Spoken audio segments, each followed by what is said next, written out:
Hi, folks. Welcome back to On Call, where we go on call with leaders innovating the future of Southeast Asia's digital innovation economy, or as we like to call it, ASEAN Innovation. I'm your host, Paulo, and we are back with another call. One of Insignia Ventures' new portfolio companies, Surfin. Insignia recently led a Series A round into this global fintech company, really building out the infrastructure for credit access, in particular, across emerging markets, including emerging markets in Southeast Asia. They're really built on kind of core technology around AI and how that's really unlocking a lot of things for financial inclusion. So if you're tuning in, really prepare yourself for a conversation around AI, around financial inclusion. And we have no one better to talk about that than my guest here today, Dr. Yanan Wu, CEO and founder of Surfin. Thank you so much for joining us today, Dr. Wu. Yeah, thank you, Paulo. It's really nice to be here. Hello, everyone, Insignia's podcast listener and friends, and it's an honor to be here. Thank you, Paulo, to invite me. Yes. Yeah, glad to share with our views and vision from surfing. Yeah, awesome. Thank you so much again. Just a little background on Dr. Wu before we get into our conversations. He's had over 26 years of global investment experience, serving in various financial institutions and family offices. He's also no stranger to fintech as well, having launched a robo-advisory startup prior to Surfin. He received his PhD in statistical physics from the University of Western Ontario in Canada and completed his postdoctoral research at Los Alamos National Lab in the US. Really not your usual kind of fintech founder, I would think. He's had spent his time in research. I would love to talk about that as well, by the way, later on, if we have time. But yeah, he's now very much investing 100% of his time here in Surfin. I wanted to start with that. You mentioned, I think in a previous conversation that we had, that Surfin started out, the reason Surfin is named the way it is because of a trip we went to Bali one time and you saw like the financial inclusion opportunity there. Maybe you can start off there and how Surfin came about. So indeed, as you captured that name, surfing, I learned my first surfing lesson in Bali back in 2017 in a trip August that I led a team for team building in Bali Island. And that's where really for the first ever in my life, I learned how to surf.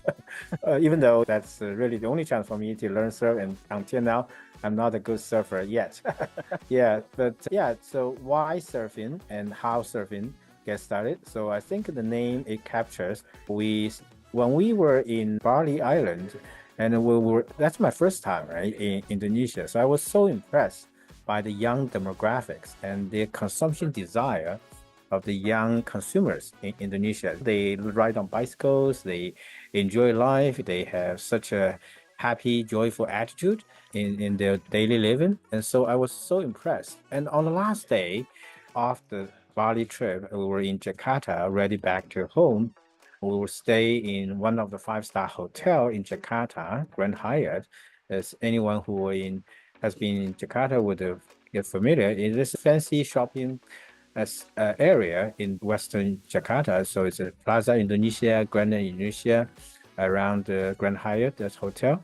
That particular night in August 2017, I was standing on the bridge. And there's a river behind the Grand Hyatt, as anyone who were there would be familiar. And on the other side of the river is actually a slum area where unfortunate people live in, I would say, steel cases rather than homes in those slum area. And it was very dark. So I was standing on the bridge on that particular night. I was get so big shock between the two worlds. One side is fancy shopping malls, lightning, beautiful dressing for people passing by, and also the five-star hotel. And the other side is dark, and the boys, girls holding the plastic cans in that area, begging for money. And I was standing on a bridge. It has such a big contrast between one side light, the other side dark, the two worlds. So on that night, I was thinking to myself, can we do something? Can we use technology to bring down the barrier between two worlds? Can we use technology to able to mitigate the gap between the rich and poor? That's the seed of surfing come from, because at that time we were already doing some fintech business in China and in other parts of the world. So I was thinking, can we do something here? So that particular night, I think, gave the birth of the seed. And immediately in 2017, November, 3 months later, I set up the headquarters for surfing business in Singapore, this great financial hub. in Singapore. And how do we give a name? So I've learned that's where the surfing name come from. I think when we ride on technology wave to be able to bring down the financial inclusion between the two worlds, to bring down the barrier between the two worlds, and also to be able to offer more financial access to those unserved community in great, amazing Indonesia. So that's the name come from, surfing to technology wave. Yeah, to who knew a surfing lesson would would lead to starting really what is now a global fintech company. I think a lot of people find inspiration from Indonesia, and this was 7 years ago. And actually, November, exactly. as of this recording, November, I think. Thank you. Is it around your anniversary, right? Or yeah, indeed. November 13th is the November anniversary. 13th. Okay. Yeah, Actually, good. So I think this should be coming out on November 13th. Okay. If you guys are listening. Cool. So right on the anniversary of Surfin, the Paulo, 7th year. thank you for this anniversary. Yeah, so right on the 7th year anniversary. So it's really come a long way. But I think I was actually recently in Bali as well, so I can definitely relate to the story. But yeah, I think that the problem is still there, but I think there's a lot more fintechs in the industry trying to do their own approach to financial inclusion. So I'm wondering what Surfin is doing differently, right? What has been missing from the fintech approach back in 2017 that Surfin was trying to do differently, maybe even different from your prior fintech ventures, right? What is new, or what new wave is Surfin trying to introduce to its business? When we started the business, surfing business, back in 2017 November, and our first country to land the business to operate is, of course, Indonesia, which is 2018 January. We started to launch our mobile app, our first product, surfing product in Indonesia. So I think at that time we can see there's infrastructure is not that developed in Indonesia, unlike in China or other parts of more developed world. The infrastructure is relatively underdeveloped. But then there's one wave we can see, there's more and more consumers start to live online. They either have a ride sharing, they either have a e-commerce, there's a kind of different online internet behavior. And also, of course, there's one fundamental force that drives this phenomenon is the mobile penetration. So mobile penetration, you can see at that time already 50-60% in Southeast Asia, and in other parts of the world is catching up. So after the COVID, we see the dividend of this mobile penetration. Because of COVID, we become a catalyst for even deeper mobile penetration. So everyone owns a smartphone. Everyone has to live by their daily life online. So I think thanks to the mobile penetration, we were able to be scalable to serve these otherwise so much diversified and so much scalable young users. One of my personal heroes is Professor Yunus from Bangladesh, and he won the Nobel Peace Prize back 20 years ago through his becoming the father of financial inclusion in Bangladesh. So at that time, I think because there's lack of technology at his time, so he was able to only to supply the financial inclusion of micro financial product to women, to start with women, and then also use a guarantee system among different families, among different community in the village. So that's where his Grammy Bank started. So because of this no technology availability to offer him to capture the user behavior, to give a proper credit risk for this underserved community. But fast forward now, because of mobile penetration, we were able to use behavior data to capture and to characterize underserved financial users' social behavior, consumption behavior, and also, of course, the credit risk behavior. So I think that's where we start to offer a credit score to any young consumers so that I think they can start a financial journey somewhere. Because to me, a credit score is a financial dignity for any human being, which without a credit score, no one can start a financial journey. Everyone starts with a credit score in order to access the financial service. So because of mobile penetration, we were able to characterize a surfing score, a so-called surfing credit score, to our customers through their alternative data, which are non-financial data, non-financial behavior, but other social behavior, which includes your smartphone device behavior, your internet searching behavior, your social media behavior, your e-commerce behavior, your telecom phone behavior. So all this behavior constitutes a whole 360-degree user profile. And then through that, we can supply an in-house proprietary initial credit score to start a financial journey for this young user. So I think when Professor Yunus could not use technology to serve a more scalable user community, nowadays Surfin were able to capture the technology wave of this mobile penetration and also big data-based machine learning algorithm that produce the credit score, that we're able to serve 60 million users across 9 countries, 9 emerging markets across 3 continents, which is unimaginable back 20 years ago in Professor Yunus' time.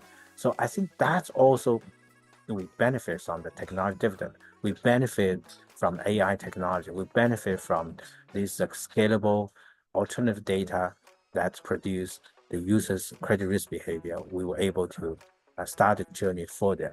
Just to pick up some keywords from what you mentioned, really the importance of the demographic dividend coming into together with the technology dividend as well, Right. for Surfin to really create this credit scoring system, right? That Yeah. has unlocked not just, I think, consumer finance, but also a bunch of other financial services for your users, which now are across 9 countries. I wanted to focus on the credit score aspect, and obviously that focusing on that has led to a go-to-market that has consisted primarily of consumer financing products. But now you guys have gone beyond that as well with other kind of like payment products, wealth management products, and Yeah. credit cards as well.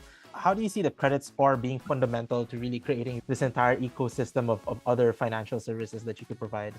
Yeah, you're exactly right. Surfing now able to cross-sell different financial products for this young but growing quite rapidly, the consumer community. So I think it's a dynamic process. It's an evolving process. Our financial journey continues to evolve based on our financial income, based on our employment improvement, based on our family history. So I think once we partner with the young users, starting with the credit score, we understand their journey of credit risk, and then we were able to help them to enjoy better consumption experience. For example, credit card.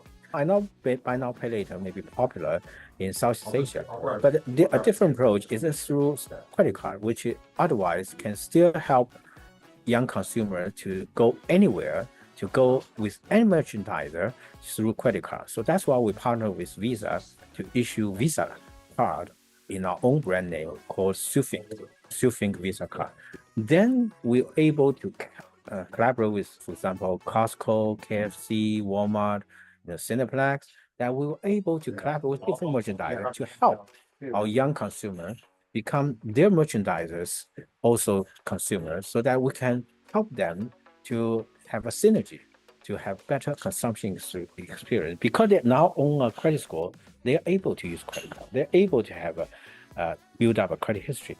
So once the credit history become more rich, then we're able to understand better. Then we can serve them more even customized financial product. For example, remittance and payment product, as you just mentioned, because a lot of young demographics in this region, one characteristic for them is they're migrant.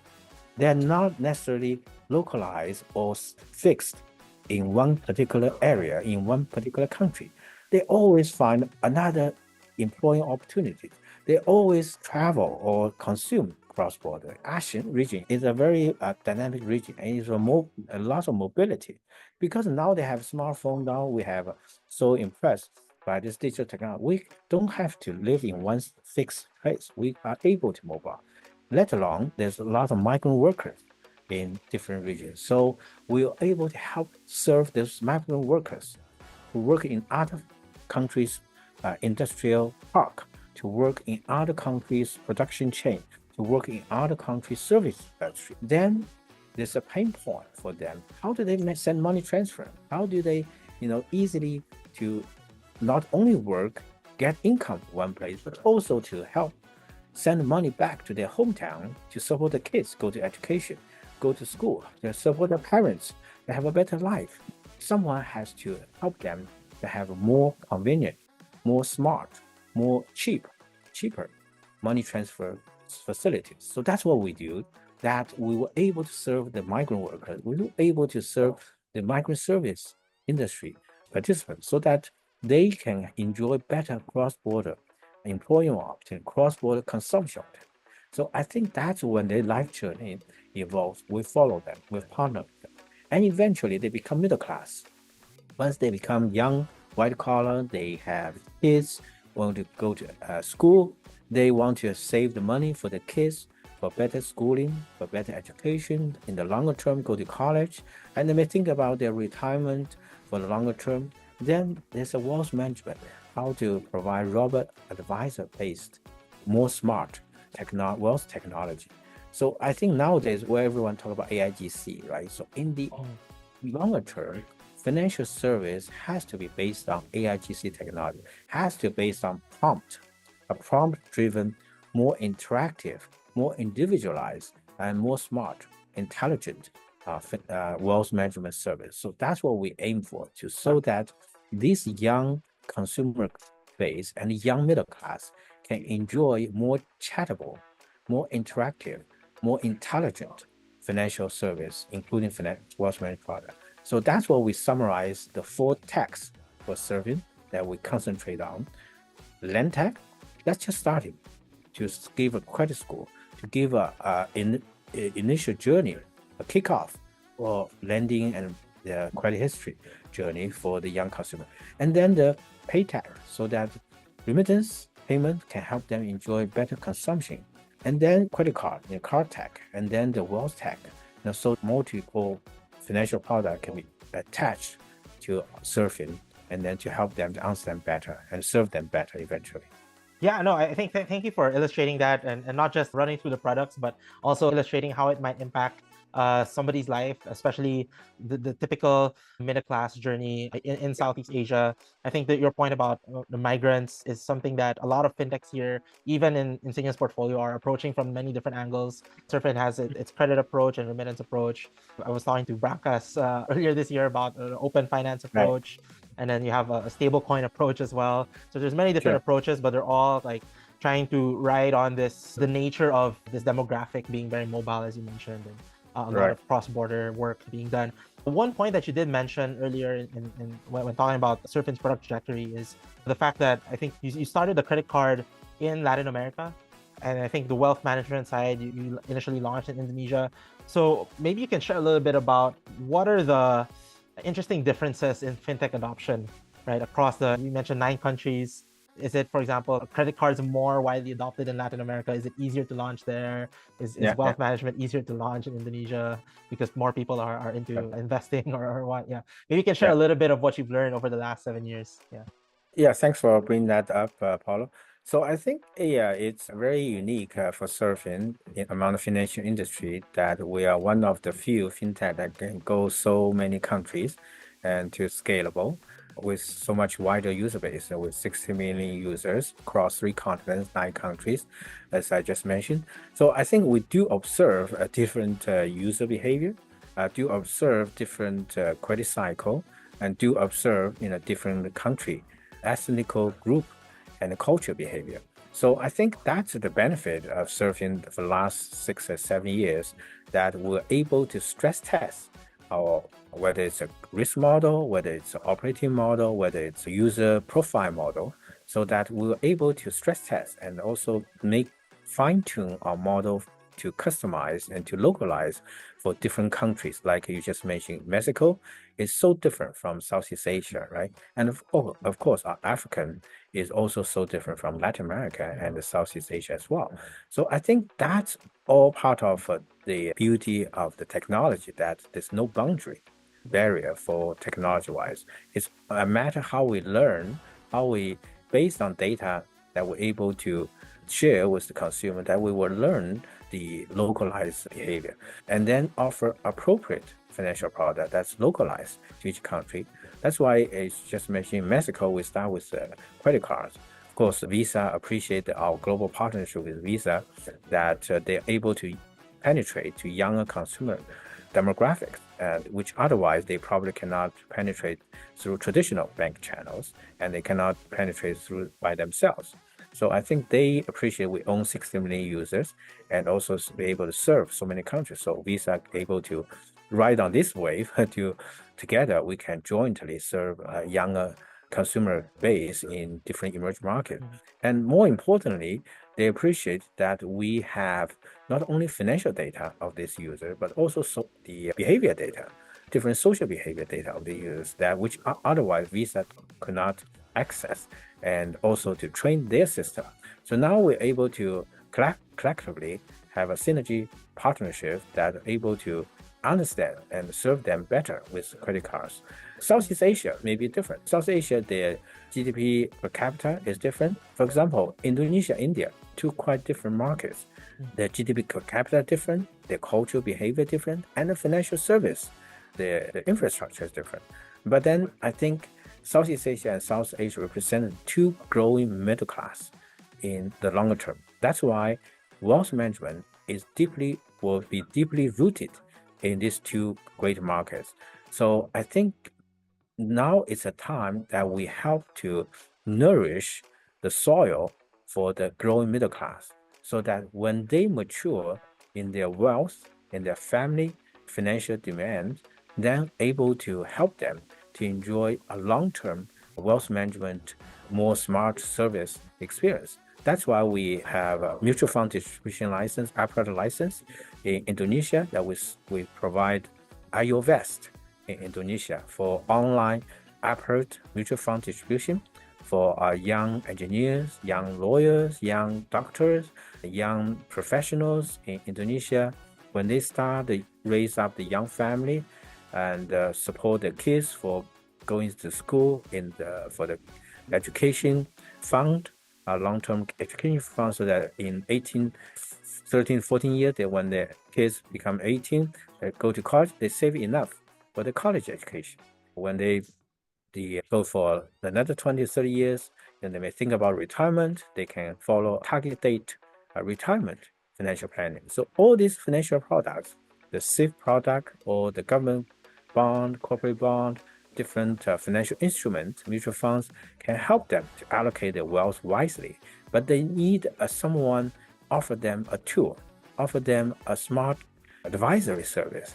If you ask nowadays, iOS user, if you ask the question, any question on our app, they have a well-diversified portfolio for their investment demand. And they can also stress test, what if US election affects their investment profile? They can ask this kind of scenario questions by interactively with iOS. And in India, we have a mutual fund distribution license and also security trading brokerage license in India, which is BoostSmart. So we offer online BoostSmart app so that online BoostSmart users can also help allocate in India their wealth management, their trading experience. You mentioned about stable coins. I think at least they start from a trading experience so that they can be more disciplined to trade. That rather than gambling, rather than by speculating, they have more discipline and more educated long-term view of trading behavior so that they can help their wealth to be more preserved, more protected in the longer term. So that's our goal. We partner in Southeast Asia, growing middle class, which will repeat the next wave of the consumer growth and the middle class in this exciting region. So I think that's why Mexico, we start with the credit cards, which is more North American credit card culture, consumption culture. In Southeast Asia, South Asia, we're more solid, we're more rooted for the future middle class in this region. I think it's really a confluence of available partnerships like with Visa, as well as what the behaviors are in that market and cultivating that, as you mentioned. I also wanted to talk about the AIGC and really creating this. I think you mentioned it just now, but also it was mentioned a couple of podcasts ago about the future of banking is really just going to be through chat, right? Can you write me up a loan? You just say that into your phone, and then a bot will prepare all the documents for you and all that. But I wanted to ask you, how is Surfin in particular thinking about the existing risks of AI, right? Especially when it comes to, I think, three main risks like cybersecurity, I guess the cost as well, and then also the hallucination aspect of generative AI. So how is Surfin thinking about those risks and mitigating those risks in its product delivery? Yeah, Paulo. So I think she introduced me at the beginning. So I think I'm old enough to witness several technology cycle and Right, waves right. in my 26 plus years. yeah Yeah. in my professional life. So at the beginning, I was a nuclear physicist. So Mm, so I was working in Los Alamos National Lab in New Mexico, USA.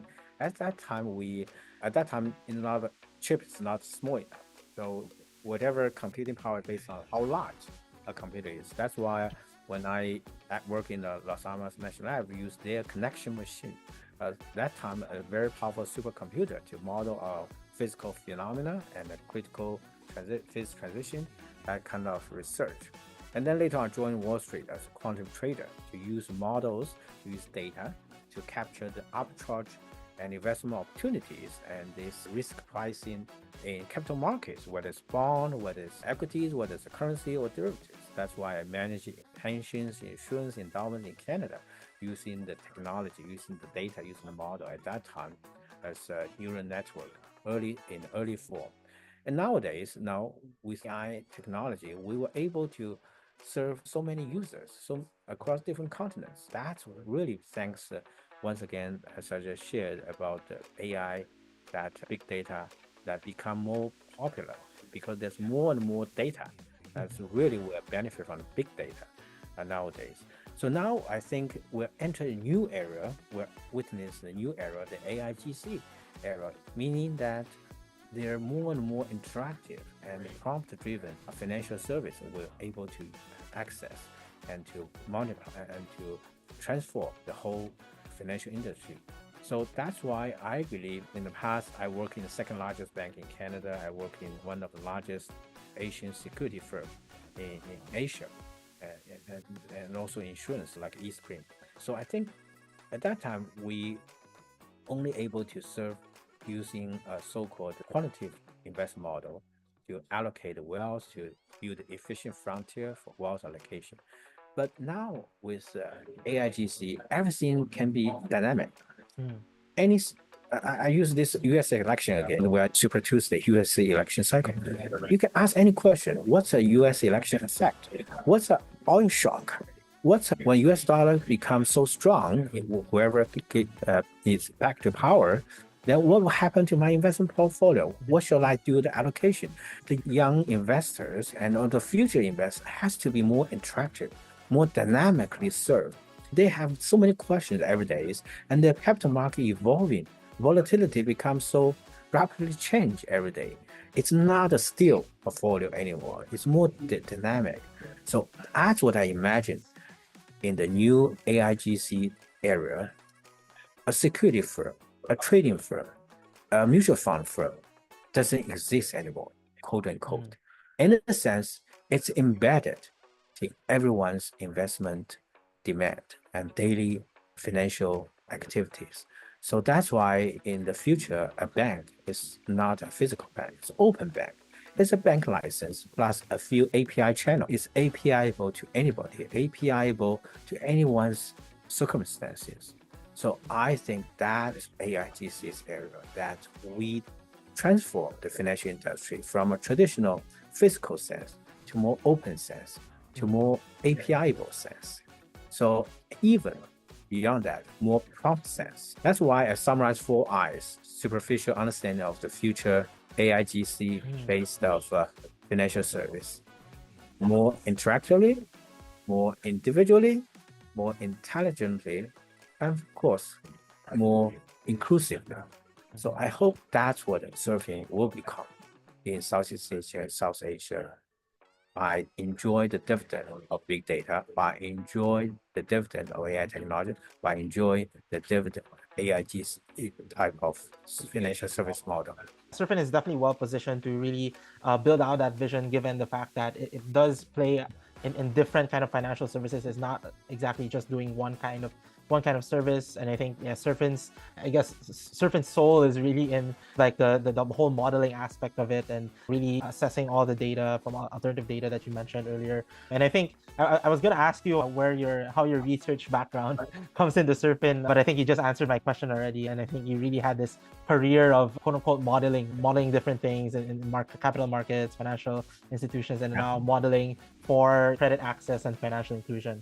So it really comes full circle, I think, having been through many cycles. And I think you're not the only one on Surfin who has this breadth of experience. You've put together a board of directors with quite the impressive resume and achievements and careers, including a Nobel Prize winner, Dr. Mike Spence as well. So yeah, maybe you can share a little bit about how you've managed to get these like amazing individuals together into the Surfin mission, and how they're contributing in helping the company move forward in the next 10, 20 years. Yeah. Yeah, thank you, Paulo, for bringing that up. Yeah, so I'm really fortunate. I'm not a one man's battle or one man's work. It's really the whole Surfing group, the 2,800 staff collectively, make the contribution to this financial inclusion dream become a reality.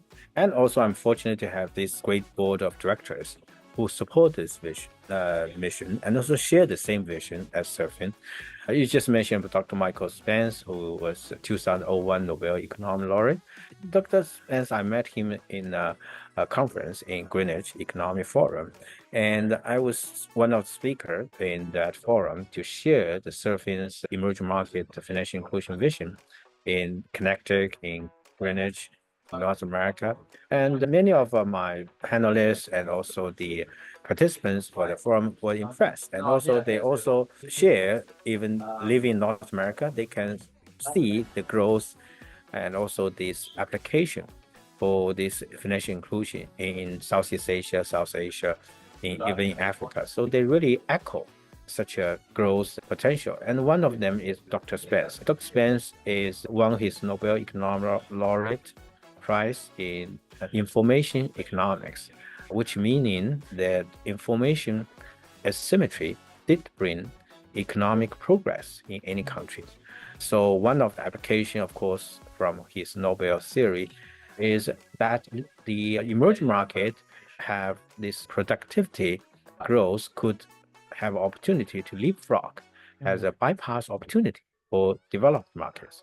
So when he heard the story of Surfing, he really feels that not only will provide financial inclusion for underserved consumers in emerging markets, but also see application that developing markets, developing countries, emerging markets can use technology, such as AI technology, can have a more stronger productivity growth in local economy, and also can support even stronger and faster track of consumer growth and SME growth in those economy, which otherwise in the old ways is hard to have such a growth momentum without technology, without AI. So he found Surfing as a user case in his information economic, Nobel economic winning theory. So he shared such a vision for Surfing, and I'm so honored to have him join on the board, and he become my personal mentor, basically, to not only on the theory side, but also on the practical side. He is so well knowledgeable in travel different countries. He sees the different growth momentum in different countries. He shared that perspective with me. And in recent, his book is The Parametric Crisis that he co-authored with Gordon Brown and Muhammad Aaron. That book really explained some of the challenges in different countries in their system and also in technology. So I'm really fortunate to have such a global insight from my board of directors. When I was during my Surfing early years, I was traveling in Africa. One of the young African lady story really impressed me until today. It's a Kenyan lady who is an SME owner selling her handmade scarf. And I was doing a field trip in Kenya to launch our surfing business in Kenya. On the last day on the trip, I was standing on one of the hill in the background of the beautiful East African Valley. And this young SME owner lady came over to me to sell her handmade scarf. I was initially hesitated and refused. I was thinking too much luggage, could not bring extra scarf with me, so I refused. And then she kept on insisting and finally said one thing that touched my heart. I could not refuse. She said, if you buy one more scarf for me, maybe I can milk one more bottle for my baby. At that time, I think only 3-month-old baby sleeping very peacefully on her shoulder, on her back when she spoke to me. So I saw her baby, I saw her that anxiousness. So I bought the scarf from her, and immediately he shows that angelic smile. So I find technology can be flat. Technology can have no boundary. Technology, even a small seed, even a small hope can bring such a difference, impact to a young family as far as Kenya, as far as in Africa. So I think that's why I think all our board of directors shares this collective vision that we probably can collectively make such an impact using the technology to those emerging markets that they have a much faster economic growth, and they have a stronger consumer demand, and they have a more solid SME enterprises in local economies. So help them to grow even faster, grow stronger. Yeah. We've been talking a lot about AI and fintech, but really it goes back to the impact for these families, like the Kenyan lady you mentioned, and also the small businesses that they have as well. And I think, yeah, as you mentioned, that's really what brings all these amazing folks together in Surfin, not just in the board, but the 2,800 employees that you have across the world. I also wanted to bring up that Surfin didn't raise money at all over the past 7 years up until this point when you partner with Insignia Ventures. So I was wondering what made you decide to eventually get into the fundraising market at this point in Surfin's growth trajectory, right? And how has your experience been so far working with a VC? So maybe that's related to my gene, as you just point out exactly that in the past 6 years, we didn't raise any capital from institutions. So we more like a bootstrapping, organic growth for Surfing for past 6 years. That's probably also in my portfolio manager's blood, that I always think about how to cherish our own capital and how to make capital more sustainable. So that's why we want to stress test our model first using our own capital, make sure the model works, and make sure this model can be scalable in different markets. So through our own capital. So that's why we do down to the earth work for every country to build a very sustainable unit economics in every country at the beginning. So we stress test the unit economics from using our own capital in Southeast Asia, and then Latin America, Africa, South Asia. So everywhere, once we feel comfortable that our unit economics work in each country, then we recycle our own capital, bootstrap it from day one and then until now. I think that's where we build our growth trajectory. So very unique. I think a fintech journey, unlike the other our fintech peers who may raise a big capital from a big large institution right at the beginning. So we more on down to earth, more bottom up, if you will, the approach for organic growth, for bootstrapping, because we believe that a model has to work. Technology has to be scalable, has to demonstrate such a scalability and success. So we use our own capital to demonstrate that each country unit economics is sustainable, and also through bootstrapping, we make positive cash flow, make good revenue growth for the past 4 or 5 years, 50% CAGR revenue growth for different markets. So thanks to Insignia, now we are able to enter the second phase, more institutional driven phase, because we need institutions like Insignia to build an ecosystem. It cannot be organic growth forever, right? The organic can only bring us so far, that we test a model, we use our capital, that we can be stress test for different countries, use behavior for different countries, credit cycle for different countries, cultural behavior. Then now we are confident. We collaborate with the more institutions like Insignia. We can build ecosystem to synergy opportunity. Now we have a 60 million user base. We have a 60 million users data. How we can grow even faster, how we can monetize this data, and how we can have a synergy opportunity, to have a cross-sell opportunities to let our young consumers to enjoy not only better financial experience, but maybe other consumption experience, maybe other SME owners can build a faster growth in the SME enterprise. So I think that's where we need institutions to help us to build ecosystem. We need a private credit fund to help us grow the lending business, credit card business. We need the Insignia equity partnership to build a more solid payment, remittance, and wealth management technology, so that AIGC technology can be rooted in the longer term for this young middle class, young consumer base in Southeast Asia, South Asia. So that's where we are now. Now we are welcome, and we thank senior IVP, venture partners like yourself, to Inland, thank Inland.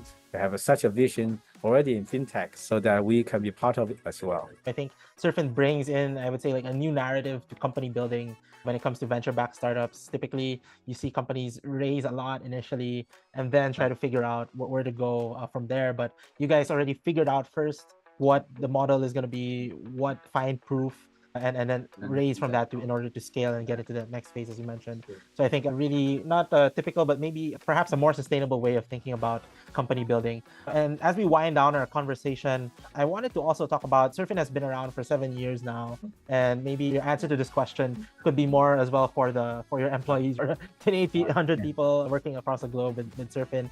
What would you say has been the biggest make or break moment for you as CEO of Surfin on this entrepreneurial journey? What would you say has been that biggest moment of resilience where perhaps you had a moment of doubt, but then, or a seemingly insurmountable challenge, but then you were able to overcome it, right? So for me as a young CEO, even though my age is not so young anymore, but really as a CEO, as a young Surfing baby, I would still call a baby. We still start to, like a toddler, start to walk, just barely start to walk. So I know if we develop too fast, that we don't pay attention to risk, that also be very sometimes detrimental to the business. I've been a portfolio manager and been in financial industry for, like you just mentioned, 26 years. So we witness different cycles. In financial industry, it's about cycle, embrace cycle. It's not always a straight line. Think about it, even Credit Suisse, 100-year-old company, can be disappear overnight. Even Silicon Valley Bank can disappear overnight. Even Lehman Brothers can disappear overnight. So different cycles. So I think, fortunately, unfortunately, fintech is in financial service industry and also has to embrace this cycle. So Surfing, I always remind myself, we have to pay attention cycle. We have to know what decision for me as a CEO to make in different cycles so that as a business, we cannot overstretch ourselves. We cannot just blind-minded to run forward. We have to be sensitive. And secondly, I think we have to be sensitive to technology. It means as a CEO, I have such a responsibility that we ride on the technology wave. We hope we can stand on the, don't lose behind of the technology. Right. So one of my personal hero, of course, also model is Elon Musk. He can bring the technology to become a product. He can bring whatever technology to become a reality. So it's all about deliverable. Technology has evolved in different cycles, and technology, new emerging technology also every day. How we can embrace it, how we can make it reality, deliverable as a business, how we can apply it. So that's also a question and a challenge for me as a CEO.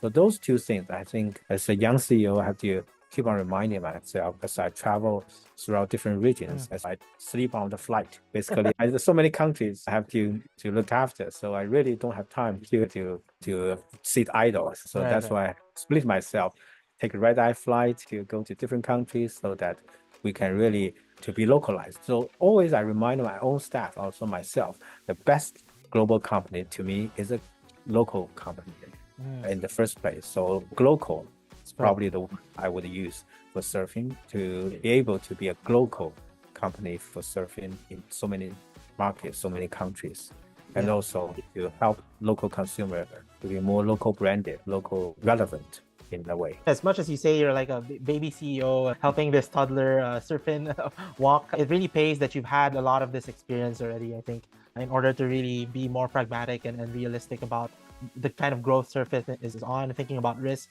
thinking about technology opportunity.